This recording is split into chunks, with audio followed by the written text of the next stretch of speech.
Tonight's Eye on Chicago now. A suburban author brings to light a decades-old controversy that still resonates today. The author and his subject are from different worlds and different times, but their stories have become intertwined.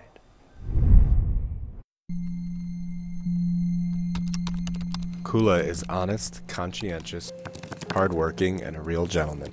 Author and history teacher Michael Sofer's first book is a story about truth and deception, deep wounds, and strongly held beliefs.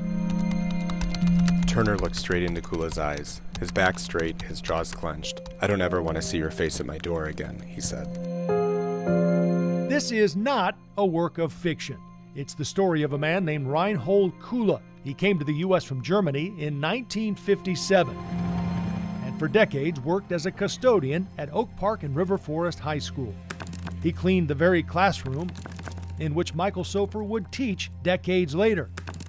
And on a day in 2020, Sofer brought Kula's story to his students. At the high school, Kula was indispensable. He's such a good custodian that within a few years he's promoted to the head custodian. But what no one at the school knew was a moral, ethical, and legal battle was about to explode, with their beloved custodian at the center. In late 1982, Reinhold Kula was accused of having been a Nazi, a member of the SS, a guard at the Gross Rosen slave labor camp. If not it was among the most brutal of the non-killing centers of the slave labor facilities. How did he get here? So the paperwork that we had on Nazis was there, but it was not well organized. He left off then the next 3 years where he served in a slave labor camp. He contended all along that he had done nothing wrong. Yes, his kind of constant line was, "I did no wrong, I killed nobody." Later, he will be asked if he had killed anyone, and he will say simply, I don't remember.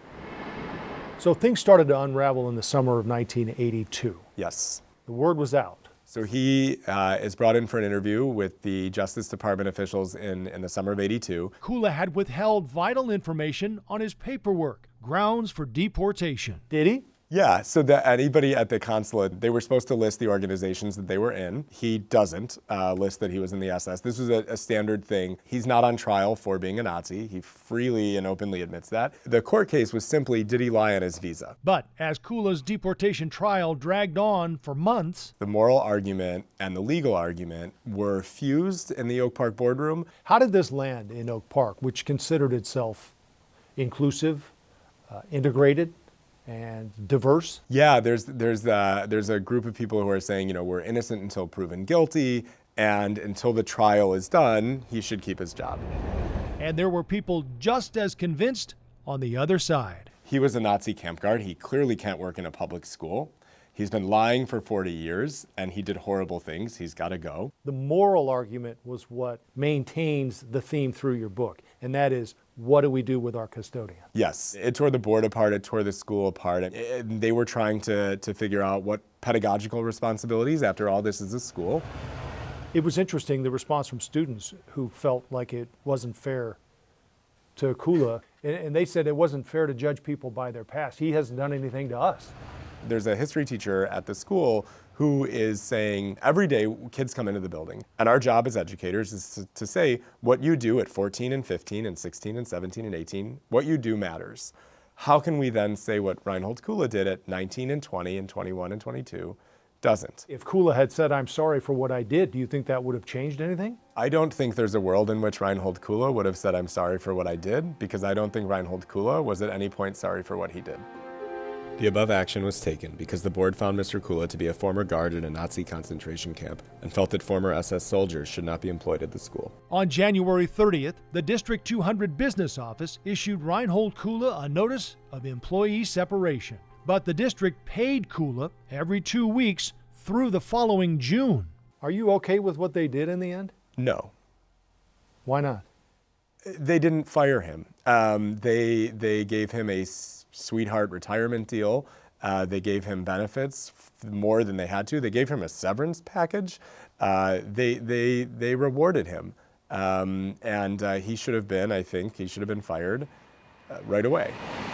On August 5th, 1987, a federal appeals court ruled he would be deported. Reinhold Kula died in Germany in 2006, never having been tried for his actions in World War II. Why was this so important to you personally to write this book and take 3 years researching it? Yeah, I had grown up in the Oak Park area. I'd gone to the high school. I was teaching there. It was very, very personally relevant. It was also relevant as a Jew, kind of understanding what is the, anti-Semitism, what does it look like? Sofer recalled a telling comment from a student the day he introduced Kula's story to his class. This guy was a literal Nazi. Can't imagine it took more than a few minutes to fire him, right? Mr. Sofer, right? But there comes a time where maybe you have to reconsider your thoughts about someone once you learn what they've done in the past. Yes, there does come that time. And for many people, it didn't come. Michael Sofer now teaches history at Lake Forest High School. Once again, the book is called Our Nazi, An American Suburb's Encounter with Evil. We want to thank the University of Chicago Press for its help with the story, and we also want to thank Temple Beth Israel in Skokie for inviting us into their library for our interview.